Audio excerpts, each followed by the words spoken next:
So I'll just do an update on the Sunbeam. So the engine is back out. So just working here on this. And originally test fit, it fits pretty good. I'm really happy with it. It is a wide engine, and I've got to do some work in here. I've got to do cut out here. So if I come up here straight and cut that one down on both sides, then I can slide the engine all the way forward, and I won't have to touch the firewall at all, hopefully. Now, you might have seen me mentioning before here, when the other engine was in it, the 4-cylinder. This is here where they used to have the rack and pinion coming across, and they cut that back off both sides. So they've cut that off. For me to put the engine in, I had to scallop this here out both sides. So I'll do some more on that today. But this here, I'll cut this out there, and then I'll go down about 25 mil into here, and then I'll be able to put a little plate in both of them and fill it back in, so that it'll look all nice and neat. There you can see where they used to have the old V8 engine mountings on them. They welded them on and then cut them back off. So they did that both sides. So when they had the V8 in it, they did that. I do have everything for it that I need at the moment. My gearbox will be here in around about 6 to 8 weeks maybe. So that's part of the dodgy work that they did previously, and that's how the tunnel was held in by all those long screws. And it's, I don't know whether I can show you that side, it's both sides. So as you can see, it's pretty dodgy, big gaps, holes and everything. So that's not a problem. Now on the engine, what do I have to do to the engine to get in? Now I've got to cut this little corner tab off here, so that'll fit in the recess that I'm going to cut in the front subframe.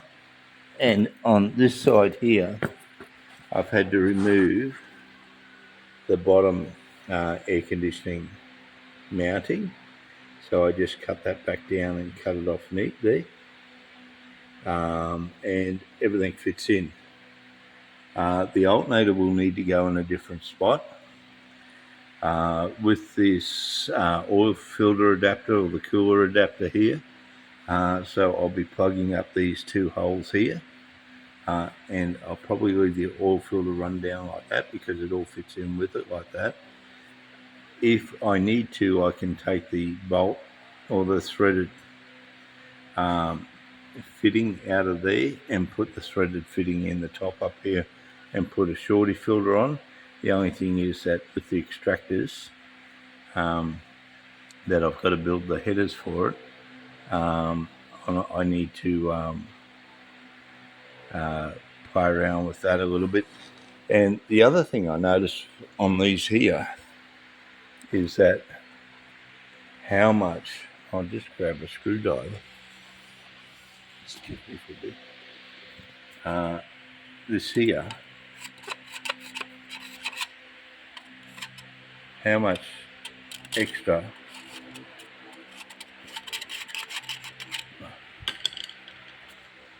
you could take these ports out. So you could quite literally take these ports out at least another 5 mil around and pull these ports out quite a bit on these. So you could get do a nice port job on these heads, and they look really good.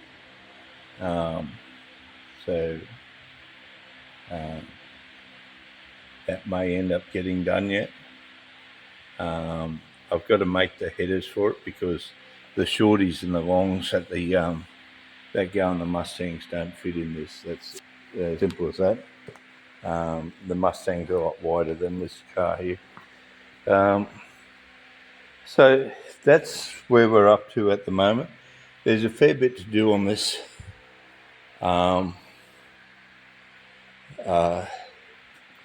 This is a fiberglass roof, so I do have the soft top for it. So that's not a problem. It hasn't been in any major dings, but when they painted it, it looks like they painted it with an enamel. But this side here has had a bit of a whack at one stage, and they just put 1/8 of an inch of bog in here. And I think Mary Kay Cosmetics have been here and added a bit more bog here, and see the thickness of the bog that's sitting on there. I don't know what happened there, but there's that.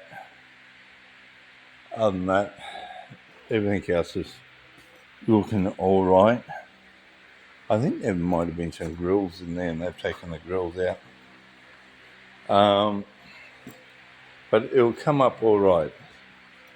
So it's just work, that's all. The other thing that you can see is that from the factory, right-hand side, the left-hand side has only got one extra hole, and it doesn't even have that because this side here's got the heater holes. That extra hole there is just a wiring hole. Both got that wiring hole there. So left and right-hand side on this is easy to change over. The mountings are already there for the boxes, for the right-hand steering box, and the left-hand steering box is already originally with it. And inside the car, all the pedal mounts are already in the car, so that you can just swap the pedals over. But I do have the right-hand box for it. I do have the right-hand side pedals for it. So these are the pedals. So I do have the right-hand side pedals for it. I do have a collapsible steering for it. I do have the rack and pinion for it. I do have the steering knuckle for it. So I've got most of everything that I need for this car. And I've got all the dash, I've got all the quarter glasses, I've got all the door trims, I've got they're shot, right, but they're a template. There's the soft top if I want to go back to a soft top. And so I've got everything here. So the gearbox should arrive in about 6 or 8 weeks, give or take. The gearbox is a 6-speed out of a 2011 Mustang.